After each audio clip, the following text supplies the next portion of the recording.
Class 10th आप सभी के बोर्ड पेपर बहुत ज्यादा पास में और आपको डर लग रहा है, तो अगर आप चाहते हैं कि कोई ऐसा वन शॉट मिले जो बहुत ज्यादा कम समय के अंदर आपको सारी चीजें करा दे, तो आप बिल्कुल सही प्लेटफॉर्म पर हैं। आज का हमारा चैप्टर होगा कंट्रोल एंड कोऑर्डिनेशन। चलिए स्टार्ट करते हैं।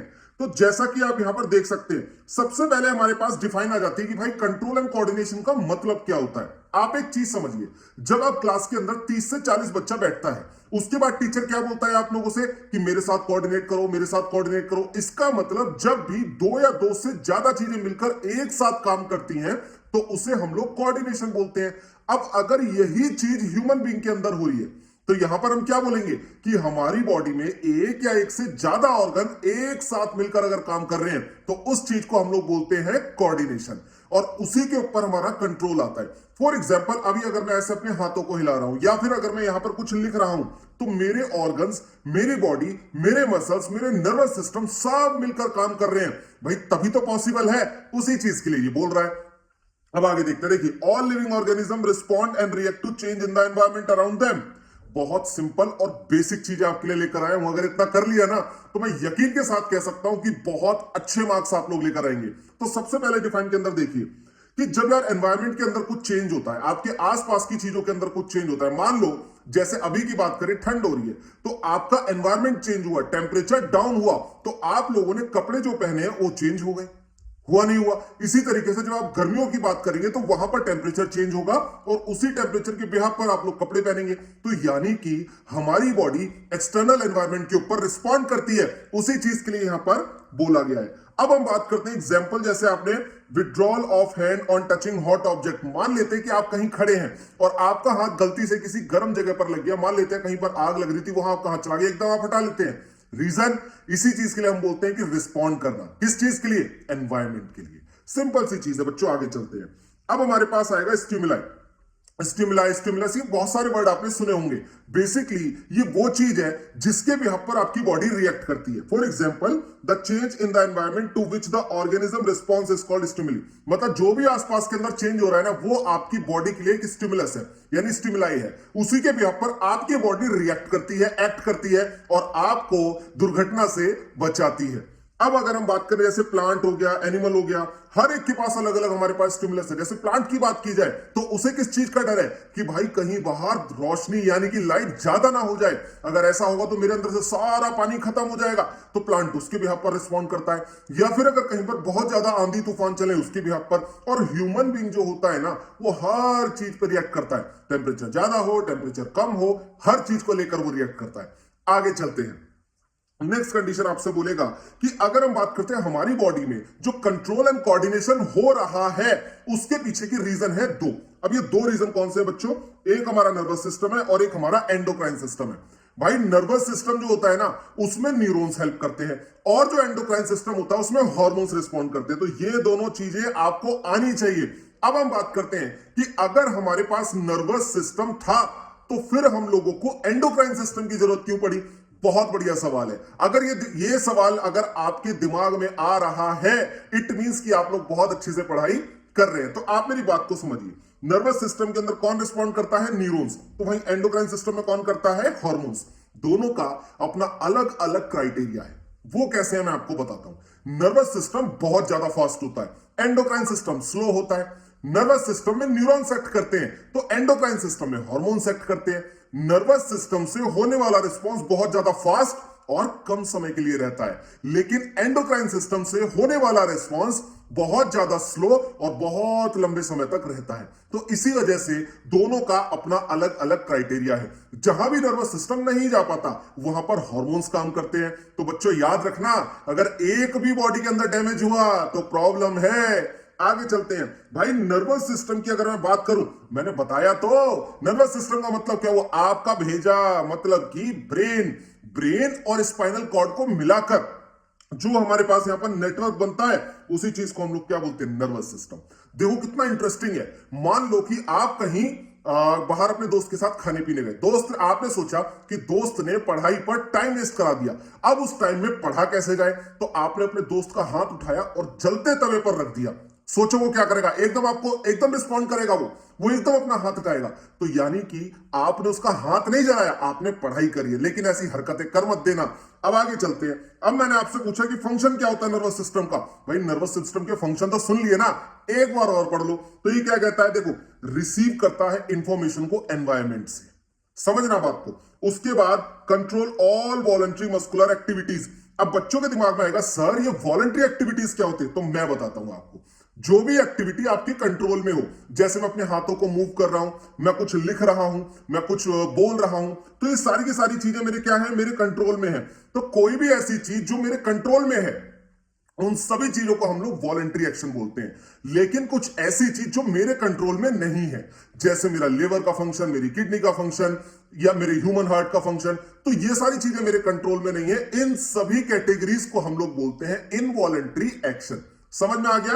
ये देखिए, अब वॉलंटरी मस्कुलर एक्टिविटीज के लिए उसने लिखा रनिंग, राइटिंग। मैंने भी बताया ना, रनिंग आपके कंट्रोल में है, राइटिंग आपके कंट्रोल में है। जो भी चीज आपके कंट्रोल में है, उन सभी को हम लोग क्या बोलते हैं, वॉलंटरी एक्टिविटीज। लेकिन अगर मैं आपसे बोलूं कि कुछ चीज मेरे कंट्रोल में नहीं है, जैसे मेरा हार्ट, मेरी किडनी, मेरा लिवर, भाई मैं अपनी किडनी से कैसे बोल सकता हूं कि आज तुझे 2 लीटर पानी फिल्टर करना है? मुझे क्या पता मेरी किडनी कैसा फंक्शन कर रही है। इसका मतलब वो सभी इनवॉलंटरी एक्शन में आ जाएंगे। आगे चलते हैं बच्चों। फिर कहता है enable us to remember, think and reason. Nervous system की वजह से आपको चीजें लॉन्ग समय तक याद रहती है, लॉन्ग टाइम तक याद रहती हैं, है ना, वो सारी चीजें कराता है साथ में। और सिर्फ इतना ही नहीं, आपके इनवॉलंटरी एक्शन को भी कंट्रोल करने का काम आपके नर्वस सिस्टम का। जैसे ब्रीदिंग रेट आपने देखा हो, भागते अचानक से ब्रीदिंग रेट बढ़ जाता है, आपने थोड़ी बताया, आपके नर्वस सिस्टम ने उस पर रिस्पॉन्ड किया है। क्लियर है बच्चा पार्टी? तो वो क्या करेगा, ब्रीदिंग रेट को बढ़ाएगा, ह्यूमन हार्ट की जो ब्रीथ रेट है, ठीक है, मतलब हार्ट बीट का जो रेट है, उसे भी बढ़ा देगा। तो यही सारी चीजें वो बोल रहा है। आपको समझ में आया होगा? ठीक है, आगे चलते हैं। अब रिसेप्टर क्या होते हैं भैया? स्टिमुलस क्या था, याद करो याद करो। स्टिमुलस क्या था? एक्सटर्नल एनवायरनमेंट में चेंज, वो था स्टिमुलस। उसके यहाँ पर आपकी बॉडी रिएक्ट कर रही थी। लेकिन बच्चा पार्टी, बॉडी रिएक्ट करने से पहले बॉडी कहीं से सिग्नल को रिसीव भी तो करेगी ना बेटा। तो जो सिग्नल रिसीव कर रहा है उसे बोलते हैं हम लोग क्या, रिसेप्टर। तो यहां पर आप देखिए, these are specialised tips of some nerve cells that detect the information from the environment. These receptors are located in our sense organ. अब ये सेंस ऑर्गन क्या बोला है, यानी कि आपकी आंखें जो फोटो को देख सकती हैं। अभी आप वीडियो देख रहे हो ना, तो आपकी आंखें काम कर रही हैं, आपकी आंखें इस समय रिसेप्टर का काम कर रही हैं। जो भी आप ये वीडियो देख रहे हैं, आपकी आंखें उसे रिसीव कर रही है। अगर ये वीडियो आप कुछ खाते हुए देख रहे हैं, तो इसका मतलब आपकी टंग काम कर रही है। किस चीज के लिए? उस टेस्ट को एनालाइज करने के लिए। इन्हीं सारी चीजों को हम लोग क्या बोलते हैं बच्चा पार्टी? इन्हें हम बोलते हैं सेंस ऑर्गन्स। आगे चलते हैं बच्चे। अब हम बात करते हैं रिसेप्टर सर कितने टाइप के होते हैं। आपकी साइंस की एनसीईआरटी के अकॉर्डिंग आप लोग देखिए 5 टाइप के आपको देखने को मिल जाएंगे। और भी होते हैं लेकिन पढ़ने यही है। चलिए बच्चों, सबसे पहले हम लोग बात करते हैं ईयर। ईयर मतलब कान। कान को हम लोग बोलते हैं, याद रखना, फोनो रिसेप्टर। फोनो मतलब फोन वाला फोनो, ऐसे याद रखना। कान को हम लोग बोलते हैं फोनो रिसेप्टर, और ये डिटेक्ट करता है जितनी भी आसपास से आवाज आ रही है। जो भी आप लोग इस समय मेरा लेक्चर सुन रहे हैं, वो सभी के सभी सुन रहे हैं फोनो रिसेप्टर मतलब ईयर्स के साथ। और जितना भी आप लोग इस लेक्चर को देख रहे हैं, उसे हम बोलेंगे आईज से देख रहे हैं, तो आईज के लिए हम क्या बोलते हैं, फोटो रिसेप्टर्स। ठीक है, चलिए। स्किन का मतलब क्या होता है, थर्मो रिसेप्टर। सर ये थर्मो रिसेप्टर क्या होता है? भाई अगर मैं किसी भी ऑब्जेक्ट को टच करूंगा, तब मुझे पता चलेगा ना कि उसका टेम्परेचर कम है या ज्यादा है। तो ये सारी चीजें कौन देख रहा है? ये देख रही है आपकी स्किन, यानी कि थर्मो रिसेप्टर। नेक्स्ट आ गया आपके पास नोज। ये लीजिए, हा, घर में कुछ टेस्टी खाना बनाओ, उसे स्मेल करने का काम कौन करता है? आपकी नोज। और नोज में क्या होता है? Olfactory receptors. याद रखना इस चीज के लिए। आगे चलते हैं, टंग की हम बात करते हैं। टंग मतलब क्या हो गया? Gustatory receptor.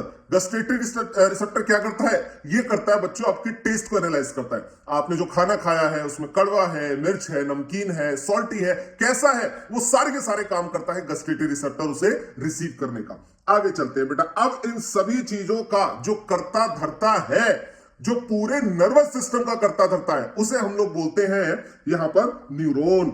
अब न्यूरॉन क्या होता है? न्यूरॉन आप ऐसा मानिए कि एक बहुत लॉन्ग करके एक नर्व होती है। वो सिग्नल को एक जगह से लेती है, ठीक है, और बाद में आपके ब्रेन, और ब्रेन से वापस से आपके हाथों में। ये मैं क्या बोल रहा हूं, अभी समझाता हूं बच्चों। न्यूरॉन एक स्ट्रक्चर एंड फंक्शन यूनिट है नर्वस सिस्टम का। अगर न्यूरॉन ने काम करना बंद कर दिया तो ऐसी ही कंडीशन में लोगों को पैरालिसिस हो जाता है, क्योंकि उनका सेंस जो है वो प्रॉपरली खत्म हो चुका है। आगे चलते हैं। अब न्यूरॉन के पार्ट्स कौन से होते हैं? बहुत बार सीबीएसई ने पूछा है न्यूरॉन्स का डायग्राम, न्यूरॉन्स के पार्ट। देखो, कोई भी बच्चा आप में से, मैं तो नहीं मानता कि आर्टिस्ट होगा, मैं भी नहीं हूं आर्टिस्ट नहीं है, लेकिन हम लोग डायग्राम के अंदर सही लेबलिंग तो कर सकते हैं ना बच्चा पार्टी। हम लोग बहुत अच्छे तरीके से उसे समझ तो सकते हैं ना, बस वही करना है। ठीक है, तो जैसे आपके पास न्यूरॉन का डायग्राम आया, ये वाला डायग्राम आपने भयंकर तरीके से बना दिया। अब यहां पर समझिए, आपके पास यहां पर डेंड्राइट है, ठीक है, इसे हम लोग सेल बॉडी और सोमा बोलते हैं। सेंटर में आपके पास न्यूक्लियस है, साथ में आपके पास एक लॉन्ग नर्व है जिसे हम लोग बोलते हैं एक्सोन, और इस एक्सोन के ऊपर एक आप देख रहे होंगे शीत लगी हुई है, कवरिंग लगी हुई है, उसे बोलते हैं माइलिन शीत। साथ में आपके पास उसी में प्रेजेंट होता है श्वान सेल्स, और लास्ट में आपको ये दिख रहे होंगे ऐसे रूट लाइक स्ट्रक्चर, ये होती है बच्चों नर्व एंडिंग, और इसी एंडिंग से दूसरा न्यूरॉन आपका जुड़ा होता है। अब देखिए, डेंड्राइट क्या करता है? रिसीव कर रहा है इंफॉर्मेशन को, ठीक है। सेल बॉडी क्या कर रही है? ये देखिए, सोमा और सेल बॉडी क्या कर रही है? जितनी भी इंफॉर्मेशन है उसे एक साथ इकट्ठा करके आगे एक्सोन की तरफ भेज रही है, यही हो रहा है। अब आगे क्या हो रहा है? एक्सोन क्या कर रहा है? एक्सोन जो होता है आपका लॉन्गेस्ट नर्व फाइबर है बच्चों। अगर हम बात करते हैं, ये ट्रांसमिट करता है इलेक्ट्रिकल इंपल्स को सेल बॉडी से उठाकर, मतलब सोमा से उठाकर के और दूसरे न्यूरॉन तक, ये इसका काम है। अब काफी सारे बच्चे पूछेंगे, सर ये माइलिन शीट का काम क्या था? माइलिन शीट का काम है कि जो भी इंफॉर्मेशन एक्सोन एक जगह से दूसरी जगह पर ले जा रहा है, वो इंफॉर्मेशन बीच में लीक ना हो, इसीलिए माइलिन शीट इसके ऊपर लगी हुई है। क्लियर है? आगे चलते हैं। और एक बात, अगर आपसे न्यूरॉन के बारे में पूछ ले तो याद रखना, सबसे पहले तो आप उसका क्या करेंगे? आप उसकी डिफाइन लिखना, उसके बाद आप इसका एक प्यारा सा सुंदर सा डायग्राम बना देना, जो कि ज्यादा टफ नहीं है, मैं जानता हूं इस चीज के लिए। और साथ ही आप लोग इसके पार्ट्स के बारे में लिख दोगे। अगर 5 नंबर का भी आंसर आए ना, बढ़िया तरीके से लिख दोगे, कोई दिक्कत नहीं है। पेपर के अंदर जरूरी नहीं है कि इंफॉर्मेशन बहुत ज्यादा आती हो, आपको कम इंफॉर्मेशन आती है चलेगा, लेकिन पेपर का प्रेजेंटेशन बहुत स्ट्रांग होना चाहिए। एग्जामिनर को लगना चाहिए कि भाई मैंने किसी बेहतरीन बच्चे का पेपर चेक किया है, ठीक है। जितना आप उसके लिए चेकिंग आसान बना देंगे, उतने ज्यादा मार्क्स आपको मिल जाएंगे। आगे चलते हैं बच्चों। नेक्स्ट हमारे पास आता है भैया रिफ्लेक्स एक्शन। इसे बस सिंपल सी शब्दों में समझो। मैंने अभी आपको एक एग्जांपल दिया था थोड़ी देर पहले, जब मैंने कहा था कि आप अगर बाहर गए, आपने अपने दोस्त का हाथ उठाकर जलते तवे पर रख दिया, वो एकदम से हाथ उठाएगा, जो उसने एकदम हाथ उठाया ना बच्चों, वो एक्शन होता है रिफ्लेक्स एक्शन। ठीक है, चलिए बात करते हैं। Reflex action is quick, sudden and immediate response of the body to stimulus. Stimulus वो गर्म चीज थी, उसने एकदम हाथ हटाया, इसका मतलब उसने क्विक एक्शन करा, इसी चीज को रिफ्लेक्स एक्शन बोला जाता है। अब एग्जांपल के तौर पर देखिए, when you smell your favourite dish, your mouth water. दूसरा एग्जांपल क्या है? आपने देखा होगा कि अगर कोई टेस्टी चीज आपकी हो, फेवरेट हो, मार्केट में गए, मोमोज हैं, एक जगह के फेवरेट है, उन्हें देखते ही मुंह में क्या होता है? पानी आने लग जाता है। तो ये क्या है बच्चा पार्टी? रिफ्लेक्स एक्शन है। क्लियर है? अब हम लोग बात करते हैं रिफ्लेक्स आर्क की। तो रिफ्लेक्स आर्क क्या होता है? तो देखो बच्चा पार्टी, जो पाथवे होता है ना, जहां से आपकी नर्व इंपल्स, यहां से मान लो बाहर एक हॉट ऑब्जेक्ट है, आप ऐसा समझो, यहां पर एक हॉट ऑब्जेक्ट है, मैंने इसके ऊपर अपना हाथ रखा, ये हो गया स्टिमुलस, ये गर्म चीज है, ये हो गया स्टिमुलस। अब यहां से मैंने जैसे ही हाथ रखा, तो सेंसरी नर्व क्या करेंगे बेटा? यहां से इंफॉर्मेशन को लेकर जाएंगे और फिर यहां से इंफॉर्मेशन वापस आएगी, ठीक है, और उसके बाद मेरा हाथ एक्ट करेगा। तो ये जो पूरा प्रोसेस है ना, इसके जाने का और आने का वापस, इसी चीज को हम लोग क्या बोलते हैं? रिफ्लेक्स आर्क बोलते हैं। क्या इतना आप लोगों को क्लियर है? अब आगे चलते हैं। ये देखिए पूरा सिस्टम यहां पर बना हुआ, पूरा डायग्राम बनाया हुआ आपके लिए। ये देखिए बच्चों, हॉट ऑब्जेक्ट आपने लिया, यहां से अब इंफॉर्मेशन जानी स्टार्ट हो रही है। ये लीजिए, ये इंफॉर्मेशन गई आपके स्पाइनल कॉर्ड में गई। यहां से क्या हुआ? वापस से इसने इंफॉर्मेशन को गैदर करा और कहा नहीं, ये तो दिक्कत है, हाथ को हटाना पड़ेगा। तो यहां से वापस से जो न्यूरॉन लेकर के आ रही है, उसे हम लोग बोलते हैं मोटर न्यूरॉन। याद रखना, सेंसरी न्यूरॉन ले जाने का काम करती है स्पाइनल कॉर्ड तक, वहां से इंफॉर्मेशन वापस लाने का काम मोटर न्यूरॉन करती है, और इन दोनों को इंटरकनेक्ट करने का काम करती है इंटर न्यूरॉन।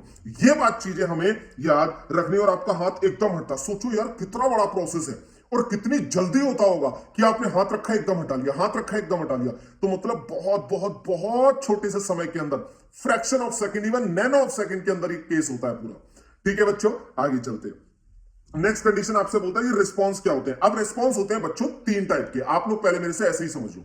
एक होता है वॉलंटरी, एक होता है इनवॉलंटरी, और एक होता है आपके पास रिफ्लेक्स एक्शन। जो भी एक्टिविटी हमारी कंट्रोल में है, हमारे हिसाब से चल रही है, जैसे हमारा लिखना, बोलना, भागना, ये सारी चीजें, इन सभी को हम लोग बोलते हैं वॉलंटरी एक्शन। जो भी एक्टिविटी हमारे कंट्रोल में नहीं है, जैसे हमारे लिवर का फंक्शन, किडनी का फंक्शन, हमारे ह्यूमन हार्ट का फंक्शन, ब्रीदिंग करना, ये सारे हमारे कंट्रोल में नहीं है, तो इन सभी चीजों को हम लोग बोलते हैं इनवॉलंटरी एक्शन। और ऐसे एक्शन जो बहुत ज्यादा जल्दी होते हैं, क्विक एक्शन, उस चीज को हम लोग बोलते हैं रिफ्लेक्स एक्शन। अब एक बार समझिए, वॉलंटरी जो आपका फोर ब्रेन कंट्रोल करता है, फोर ब्रेन मतलब आगे वाला हिस्सा। अभी हम ब्रेन के बारे में पढ़ेंगे। ब्रेन के 3 पार्ट होते हैं, आगे वाला हिस्सा, पीछे वाला हिस्सा और मिड वाला हिस्सा। क्लियर है? तो आगे वाले हिस्से से कंट्रोल होता है वॉलंटरी एक्शन, मतलब जो आपके कंट्रोल में है। एग्जांपल टॉकिंग, वॉकिंग आप जानते हैं। इनवॉलंटरी एक्शन आपका कंट्रोल होता है mid brain and hind brain से। इसे बोलते हैं फोर ब्रेन, इसे बोलते हैं मिड ब्रेन, इसे बोलते हैं हाइंड ब्रेन। इतना याद रखना। क्लियर बच्चा पार्टी? अब आगे चलते हैं। तो जैसा यहां पर आपने देखा, कंट्रोल होता है किससे? Mid brain and hind brain से। अब यहां पर जो एक्शन होता है, जैसे हार्ट बीट हो गया, वॉमिटिंग हो गया, ब्रीदिंग हो गया, ये सारी चीजें आती है। अब हम बात करते हैं रिफ्लेक्स एक्शन। रिफ्लेक्स एक्शन को आपका ब्रेन नहीं, आपकी स्पाइनल कॉर्ड कंट्रोल करती है। इस बात को याद रखना। क्लियर है? कौन कंट्रोल करता है भैया? स्पाइनल कॉर्ड कंट्रोल करती है। अब अगर हम देखें, क्विक एक्शन होता है, सडन एक्शन होता है, हम जानते हैं। और ये भी हम जानते हैं, जब भी आप किसी हॉट ऑब्जेक्ट को टच करेंगे, एकदम हाथ को हटा लेंगे। सिंपल। ये 3 टाइप के एक्शन याद रखना, पेपर में जरूर पूछे जाते हैं, इस चीज को याद रखना आप लोग। नेक्स्ट हम बात करते हैं नीड ऑफ रिफ्लेक्स एक्शन। अब रिफ्लेक्स एक्शन की जरूरत क्या है? मान लो अगर रिफ्लेक्स एक्शन नहीं होगा तो आपको चोट लग सकती है। जैसा आप देखिए, इस बंदे ने हाथ को जल्दी से रिस्पॉन्स नहीं करा तो इसका हाथ जल गया। इसका पैर यहां पर रखा था, इसका पैर क्या हुआ? इसका पैर कट जाएगा, जल जाएगा, या जो भी ऑब्जेक्ट होगी वहां पर होगा। लेकिन रिफ्लेक्स एक्शन की वजह से आप इस होने वाली इंजरी को बहुत अच्छे से बचा सकते हैं। यही यहां पर लिखा हुआ है। आगे चलते हैं बेटा।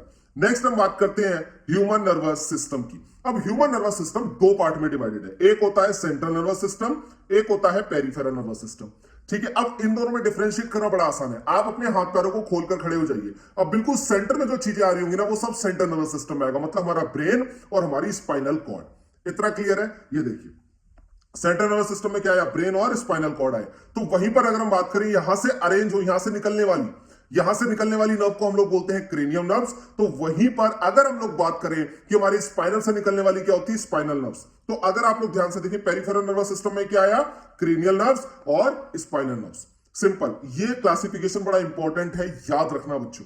नेक्स्ट हम बात करते हैं ह्यूमन ब्रेन। ह्यूमन ब्रेन क्या होता है? हमारे पास सारी चीजों को कोऑर्डिनेट करता है। पूरा बॉडी फंक्शन जो है वो ह्यूमन ब्रेन के हाथ में ही है। अगर किसी भी ह्यूमन के ब्रेन डेड हो जाए तो वो कुछ भी नहीं कर पाएगा, ये बात तो कंफर्म है।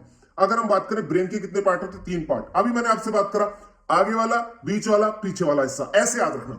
आगे वाले को बोलते हैं फोर ब्रेन, बीच वाले को बोलते हैं मिड ब्रेन और पीछे वाले को बोलते हैं हाइंड ब्रेन। इतना याद रखना बच्चा पार्टी। डायग्राम में आप देख सकते हैं, फोर ब्रेन के अंदर क्या आता है? सेरेब्रम, थैलेमस और हाइपोथैलेमस। तो वहीं आपके पास मिड ब्रेन के अंदर कोई पोर्शन नहीं आता, बस हम उसे बोलते हैं कि वो बीच वाला हिस्सा है, मिड ब्रेन है। वो आगे वाले दिमाग और पीछे वाले दिमाग को जोड़ने का काम करता है। इतना क्लियर है? अब अगर बात करूं हाइंड ब्रेन के अंदर, आपके पास ये 3 चीजें आती है। एक आता है पॉन्स, एक आता है मेडुला ऑब्लोंगेटा और एक आता है सेरेबेलम। आगे चलते हैं बच्चों। अब सबसे पहले हमारे पास आया फोर ब्रेन। फोर ब्रेन के पास 3 चीजें थी, सेरेब्रम, थैलेमस और हाइपोथैलेमस। इसका बहुत ज्यादा मेजर फंक्शन होता है, याद रखना। अब अगर बात करूं फंक्शन क्या होता है, देखो, जितना भी आप सोचते हैं, जितना भी आप याद करते हैं, या जितना भी हिसाब से आपकी एक्टिविटी हो रही है, लिखना, चलना, बोलना, भागना, दौड़ना, सब कुछ आपके फोर ब्रेन के कंट्रोल में है। क्लियर है बच्चों? तो वहीं अगर मैं मिड ब्रेन की बात करूं तो ये मैंने क्या बोला? आगे वाले और पीछे वाले दिमाग को कनेक्ट करने का काम करता है। मतलब फोर ब्रेन आपका, सॉरी, मिड ब्रेन क्या करेगा? मिड ब्रेन फोर ब्रेन और हाइंड ब्रेन को कनेक्ट करने का काम करेगा। इतनी सी बात आपको याद रखनी है। फंक्शन क्या होंगे? और हां, याद रखना, वॉलंटरी एक्शन मैंने आपको यहां पर बताया, कौन कंट्रोल कर रहा है? Fore brain. तो वहीं पर इनवॉलंटरी एक्शन को कंट्रोल करने का काम होता है हमारे मिड ब्रेन और हाइंड ब्रेन का। मिड ब्रेन क्या कंट्रोल करता है? जितने भी इनवॉलंटरी एक्शन हो रहे हैं हमारी बॉडी के अंदर, जो हमारे कंट्रोल में है ही नहीं। ठीक है?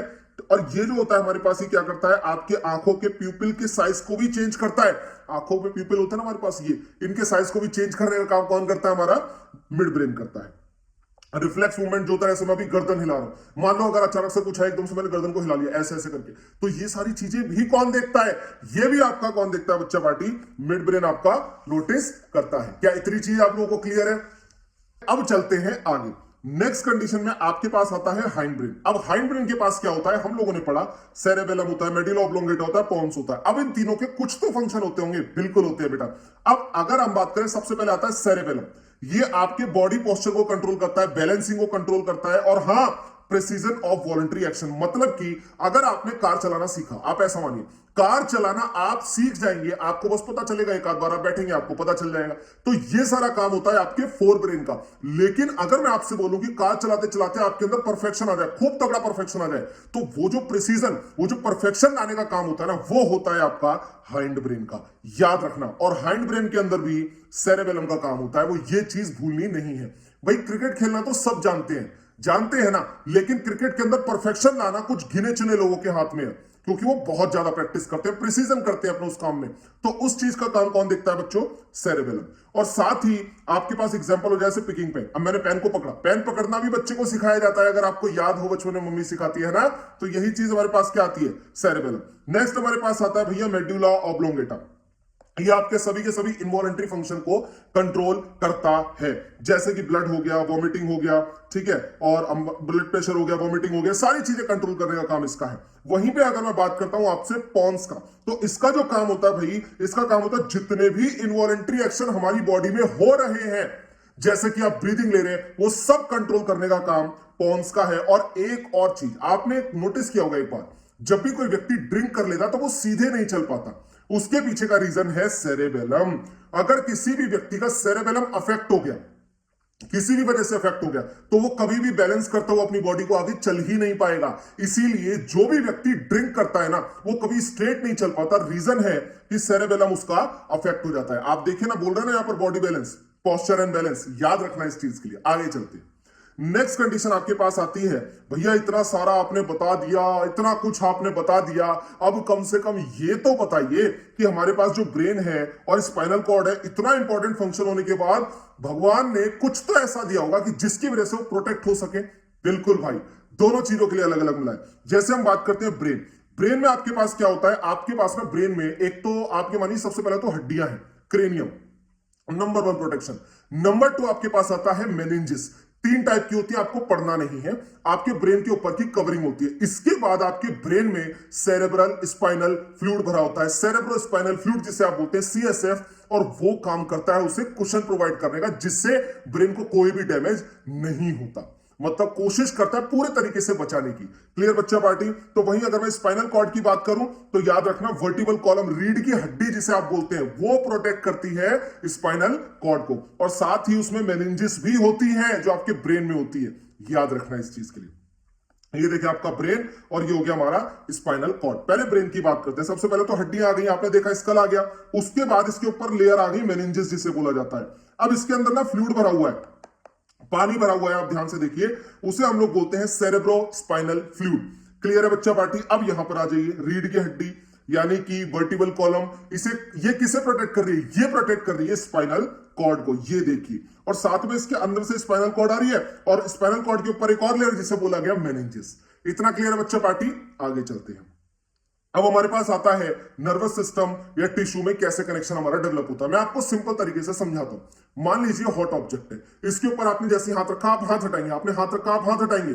अब यहां पर चीजें समझने वाली क्या है कि ये हमारे पास स्टिमुलस हो गया, आपने हाथ रखा, हाथ रखते ही यहां से क्या होगा? ऑर्गन ने रिसीव करा, तो रिसेप्टर हो गया, तो रिसेप्टर सेंस ऑर्गन ने रिसेप्टर की तरह काम करा, और सेंसरी न्यूरॉन यहां से लेकर जाएगी स्पाइनल कॉर्ड तक, और स्पाइनल कॉर्ड से वापस से लेकर जो आने वाली होगी इंफॉर्मेशन, उसे बोलते हैं मोटर न्यूरॉन या फिर मोटर नर्व। याद रखना। और मोटर नर्व और सेंसरी न्यूरॉन को कनेक्ट करने का जो काम करता है वो करता है रिले न्यूरॉन या फिर इंटर न्यूरॉन।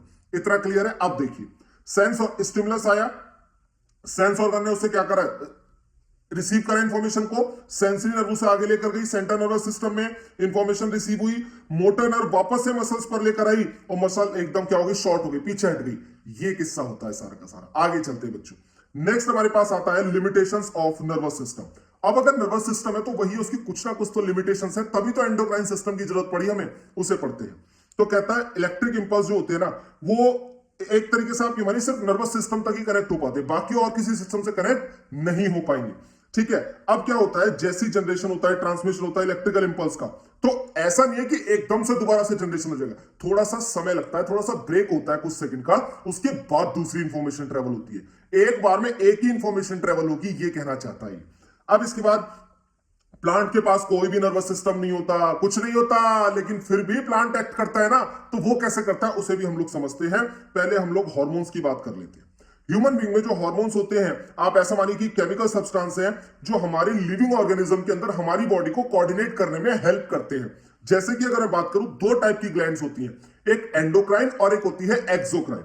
एंडोक्राइन ग्लैंड के अंदर हमारे पास क्या होता है, हार्मोन डायरेक्टली ब्लड के अंदर डाल दिया जाता है और लॉन्ग पाथ को ट्रेवल करने का काम आता है।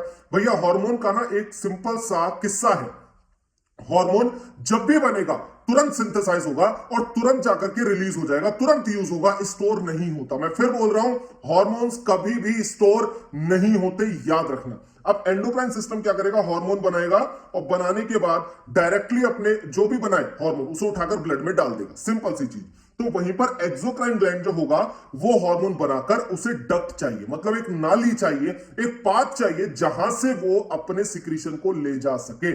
फॉर एग्जाम्पल स्वेट ग्लैंड हो गया, सलाइवरी ग्लैंड हो गया, ठीक है, बॉडी कैविटी की इसे रिक्वायरमेंट होती है, जबकि एंडोक्राइन ग्लैंड को कोई रिक्वायरमेंट नहीं होती। बच्चों आगे चलते हैं। अब यहां पर आपने एंडोक्राइन सिस्टम ह्यूमन बीइंग का पढ़ा, मेल का पढ़ा, फीमेल का पढ़ा, समझ में आता है। अब कोई तो हार्मोन्स होंगे ना जिनके बारे में बात करेंगे, बिल्कुल है बच्चों। जैसा कि मैं बात करूं, पहले मैं ग्लैंड्स के बारे में बताऊंगा, फिर उस ग्लैंड से निकलने वाले हार्मोन्स के बारे में और फिर उस हार्मोन के फंक्शन के बारे में। सबसे पहले हम लोग बात करते हैं पिट्यूटरी ग्लैंड। पिट्यूटरी ग्लैंड से निकलने वाला हार्मोन एक है जिसे हम बोलते हैं ग्रोथ हार्मोन। ग्रोथ हार्मोन आपकी हाइट को बढ़ाने में हेल्प करता है, यानी कि अगर ग्रोथ हार्मोन बहुत ज्यादा रिलीज होगा तो वो आपकी हाइट को बहुत ज्यादा बढ़ा देगा, नॉर्मल ह्यूमन बीइंग से ज्यादा कर देगा। अगर ग्रोथ हार्मोन किसी भी वजह से कम हो गया तो हाइट बहुत ज्यादा कम हो जाती है, ठीक है। तो रेगुलेट करता है किस चीज के लिए, ये ग्रोथ के लिए। Control and function of endocrine gland, याद रखना। अब आता है थायराइड ग्लैंड। थायराइड ग्लैंड ये देखिए आपका यहां पर गले में प्रेजेंट होता है, यहां से हार्मोन निकलता है थायरॉक्सिन और इसका काम होता है मेटाबॉलिज्म करने का। कार्बोहाइड्रेट, फैट, प्रोटीन, इन सब का मेटाबॉलिज्म करने का रोल किसका है, थायराइड ग्लैंड का है, याद रखना इसे। और साथ में बैलेंसिंग ग्रोथ में भी हेल्प करता है। अगला हमारे पास आता है बच्चों पैराथायराइड ग्लैंड। जो थायराइड ग्लैंड है ना, अगर आप इसे हल्का सा पीछे करके देखेंगे तो आपको चार नॉड लाइक स्ट्रक्चर बनेंगे, डॉट लाइक स्ट्रक्चर चार दिखेंगे, ऐसे ऐसे स्ट्रक्चर। तो इन्हीं स्ट्रक्चर को हम लोग क्या बोलते हैं, पैराथायराइड बोलते हैं बच्चों। यहां से निकलता है पैराथॉर्मोन और ये आपकी बॉडी के अंदर कैल्शियम को बैलेंस करता है कि आपकी बॉडी में कैल्शियम ठीक है या नहीं है, उसे बैलेंस करने का काम पैराथायराइड ग्लैंड का है। एड्रीनल ग्लैंड, ये तो आप जानते ही हैं भैया, किडनी के ऊपर प्रेजेंट होती है, इमरजेंसी हार्मोन एड्रीनलिन को निकालती है और आपकी बॉडी को इमरजेंसी के लिए प्रिपेयर करती है। मान लीजिए कि आप रोड से जा रहे हो और डोगेस भैया पीछे पड़ जाए आपके, उस समय पर बचाने का काम जो करेगा वो एड्रीनलिन हार्मोन करेगा, याद रखना इस चीज के लिए। अगली हम बात करते हैं पैनक्रियाज। पैनक्रियाज आपके पास एक लीफ लाइक स्ट्रक्चर होता है और ये एक हार्मोन निकालता है जिसे हम बोलते हैं क्या, इंसुलिन। इंसुलिन का काम होता है बॉडी में ब्लड शुगर लेवल को कंट्रोल करना। अगर इंसुलिन का लेवल बॉडी से डाउन हो जाए तो ऐसे व्यक्ति को डायबिटीज की प्रॉब्लम होने लग जाती है, याद रखना इस चीज के लिए। नेक्स्ट आपके पास आता है, एक होता है टेस्टिस जो ह्यूमन मेल में प्रेजेंट होता है और फीमेल में प्रेजेंट होती है ओवरीज। अब एक चीज, टेस्टिस से निकलने वाला जो हार्मोन होता है बच्चों उसे बोलते हैं टेस्टोस्टेरोन, जो मेल की बॉडी को ग्रोथ करता है, जैसे मसल साइज को इंक्रीज करना, वॉइस का थोड़ा सा हैवी हो जाना और पिच का थोड़ा सा लो हो जाना। लेकिन अगर हम बात करते हैं फीमेल के अंदर एस्ट्रोजन और प्रोजेस्टेरोन हार्मोन रिलीज होते हैं। कौन रिलीज करता है, ओवरीज से रिलीज होती है। और ये जो हार्मोन होते हैं ये फीमेल के रिप्रोडक्टिव पार्ट को फॉर्म करती है, जैसे ब्रेस्ट फॉर्मेशन हो गया, ठीक है। और अगर हम लोग बात करें फीमेल्स के अंदर जो पिच होती है बहुत ज्यादा हाई होती है, आवाज बहुत ज्यादा थिन होती है, तो ये सारे काम किसके हैं, हार्मोन्स के हैं। तो इस तरह से आपने ह्यूमन बॉडी के नर्वस सिस्टम और एंडोक्राइन सिस्टम को बहुत अच्छे से समझा। अगर इतना आप लोगों ने कर लिया ना तो कुछ और करने की जरूरत नहीं है। अब चलते हैं आगे। ये देखिए यहां पर आपके पास एक टर्म आया होगा कि हमें आयोडीन युक्त नमक क्यों खाना चाहिए। तो मैं आपको बताता हूं, हमारी बॉडी में एक टर्म है जो आपने सुना था, थायरॉक्सिन हार्मोन, जो रिलीज होता है थायराइड ग्लैंड से। उसे अपना फंक्शन करने के लिए आयोडीन की नीड होती है। अगर आपने उसे आयोडीन प्रोवाइड नहीं करा तो ऐसे कंडीशन में वो स्वेल कर जाता है। तो काफी सारे लोगों का आपने गले में स्वेलिंग देखी होगी क्योंकि थायराइड ग्लैंड यहां पर स्वेल कर जाती है आयोडीन ना मिलने की वजह से। तो इसीलिए आपके पास अब आपने देखा होगा टाटा युक्त नमक, आयोडीन नमक, ये सारी चीजें चलती हैं। क्लियर है बच्चों, आगे चलते हैं। नेक्स्ट आपके पास आता है डायबिटीज। डायबिटीज का मतलब क्या होता है, जब भी बॉडी में इंसुलिन लेवल डाउन हो जाए उस वजह से जो शुगर लेवल है बॉडी में बढ़ जाता है, उसी कंडीशन को बोलते हैं डायबिटीज। सिंपल। कॉज क्या है इसका? Deficiency of insulin hormone. इसका ट्रीटमेंट क्या है? इंसुलिन के इंजेक्शन। आपने लेता हुआ देखा होगा, भाई इंसुलिन की कमी है, इंसुलिन के इंजेक्शन लगा दो, वो वापस से ब्लड के अंदर से शुगर लेवल को कम कर लेगा। आगे चलते हैं। नेक्स्ट आता है फीडबैक मैकेनिज्म। जैसे आप लोग ध्यान से देखें, आप स्कूल में होते हैं, कॉलेज में होते हैं, इंस्टीट्यूट्स में होते हैं, तो वहां पर एक फॉर्म भरवाया जाता है जिसे बोलते हैं फीडबैक फॉर्म। कि अगर हमें लगता है कि आपको लगता है, मतलब आपको अगर लगता है कि किसी चीज में सुधार किया जा सकता है, सुधार करने की गुंजाइश है, तो आप हमें बताइए, हम उस चीज को ठीक करेंगे। ऐसे ही ह्यूमन बॉडी होती है, ये डिटेक्ट करती है पूरी बॉडी के अंदर कि भाई सारी चीज ठीक से चल रही है या नहीं चल रही। एग्जाम्पल के तौर पर अगर ब्लड के अंदर शुगर लेवल बढ़ जाए, कैसे भी बढ़ जाए, तो यहां पर ये सिग्नल को डिटेक्ट करेगा कौन? पैनक्रियाज। और पैनक्रियाज सिंथेसाइज करने लग जाएगा इंसुलिन, और इंसुलिन क्या करेगा? ब्लड के शुगर लेवल को डाउन कर देगा, जिसकी वजह से जैसे ही ब्लड का शुगर लेवल नॉर्मल होगा, इंसुलिन सिक्रीशन स्टॉप हो जाएगा। तो ये पूरा का पूरा क्राइटेरिया जो है, ये डिस्क्राइब करता है बॉडी के फीडबैक मैकेनिज्म को, कि कोई भी प्रॉब्लम अगर आ गई तो उसे कैसे ठीक करना है, ये चीज यहां पर मेंशन होती है। क्लियर है? अब चलते हैं आगे। नेक्स्ट कंडीशन, अब बात आती है भैया प्लांट्स के अंदर। तो प्लांट्स के अंदर एक बात याद रखना, जैसे ह्यूमन बीइंग के अंदर नर्वस सिस्टम था, यहां पर तो प्रेजेंट नहीं है। भाई ह्यूमन बीइंग का अलग हिसाब है, प्लांट का अलग हिसाब है। लेकिन प्लांट अपने आप को मूवमेंट के थ्रू, जो कि नेस्टिक, ट्रॉपिक, दो टाइप के मूवमेंट होते हैं, और साथ में अपने अंदर बन रहे हार्मोन के हिसाब से कोऑर्डिनेशन करता है। तो याद रखना, coordination in plant is the process by which plant control and regulate there activity using chemical substance called plant hormones. Plant के अंदर जितना भी कंट्रोल एंड कोऑर्डिनेशन होता है, वो उसके हार्मोन्स की वजह से होता है। याद रखना, प्लांट्स के पास कोई नर्वस सिस्टम नहीं है, तो इनका रिस्पॉन्स कैसा होता है? स्लो होता है। ठीक है, थोड़ा लॉन्ग टर्म के लिए होगा, लेकिन स्लो हुआ, क्योंकि नर्वस सिस्टम नहीं है। भाई नर्वस सिस्टम में इलेक्ट्रिकल इंपल्स जाते हैं, वो एकदम से एक्ट करता है। क्लियर है बच्चों? चलिए आगे चलते हैं। नेक्स्ट हमारे पास आता है, मूवमेंट होती है प्लांट्स के अंदर दो टाइप की। एक होती है जो ग्रोथ पर डिपेंड नहीं करती, उसे हम लोग क्या बोलते हैं? नेस्टिक मूवमेंट बोलते हैं। और एक होती है जो ग्रोथ डिपेंडेंट होती है, उसे हम लोग ट्रॉपिक मूवमेंट बोलते हैं। ग्रोथ डिपेंडेंट आपकी फर्दर 5 टाइप की होती है: हाइड्रोट्रोपिज्म, फोटोट्रोपिज्म, जियोट्रोपिज्म, कीमोट्रोपिज्म, थिगमोट्रोपिज्म। बात आती है कि सर ये ट्रोपिज्म की तो आप बात कर रहे हैं, बिल्कुल सही है, लेकिन इसका मतलब क्या है? तो बच्चों याद रखना कि hydrotropism related to water, water के हिसाब से रिएक्ट करेगा। फोटोट्रोपिज्म मतलब लाइट, जियोट्रोपिज्म मतलब ग्रेविटी, कीमोट्रोपिज्म मतलब केमिकल, थिगमोट्रोपिज्म मतलब टेंड्रिल्स, जैसे आपने देखा होगा अंगूर की बेल वगैरह जो लगी रहती हैं, उनकी बात कर रहा है। अब आगे चल के इसे समझते हैं। और जो इंडिपेंडेंट ऑफ ग्रोथ होते हैं ना बच्चों, वो इमीडिएट रिस्पॉन्स करते हैं। जैसे आपने छुई मुई का पेड़ देखा होगा, टच मी नॉट प्लांट, आप जैसे उसे टच करते हैं वो एकदम से कॉन्ट्रैक्ट कर जाता है, यानी उसे ग्रोथ से कोई लेना देना नहीं है, वो अपना काम स्वयं करेगा। क्लियर है बच्चा पार्टी? देखिए, इमीडिएट रिस्पॉन्स होता है स्टिमुलस के लिए। आपने टच करा, छुई मुई का प्लांट एकदम से कॉन्ट्रैक्ट कर रहा है। Next, plant use electrical chemical means to convey information from cell to cell. एकदम से इमीडिएट एक्शन होता है। प्लांट क्या करता है? सेल टू सेल इंफॉर्मेशन भेजता है, भैया कॉन्ट्रैक्ट हो जाओ, कोई स्टिमुलस है, इस तरह से। ठीक है, ये हमारे पास आता है। एग्जांपल होता है ड्रूपिंग ऑफ लीव्स, और क्या होता है? Touch me not plant. Simple, सिकुड़ जाना प्लांट का, आप ऐसा मानिए। क्लियर है? आगे चलते हैं। फिर आती है डिपेंडेंट ऑफ ग्रोथ, मतलब जो ग्रोथ पर डिपेंड होते हैं, उन्हें ट्रॉपिक मूवमेंट कहा जाता है। उनकी हम बात कर लेते हैं। जैसे आप लोग यहां पर ध्यान से देखेंगे, डायरेक्शनल होते हैं, जबकि इंडिपेंडेंट ऑफ ग्रोथ वाले नॉन डायरेक्शनल होते हैं। उनकी कोई डायरेक्शन नहीं है, लेकिन इनकी डायरेक्शन है। यहां पर आपको देखने को मिलेगा फोटोट्रोपिज्म मतलब मूवमेंट टुवर्ड्स लाइट। लाइट को देखा, प्लांट उधर चला गया, तो ये हो गया हमारे पास पॉजिटिव फोटोट्रोपिज्म। लेकिन अगर लाइट से दूर चला गया, तो ये हो गया निगेटिव फोटोट्रोपिज्म।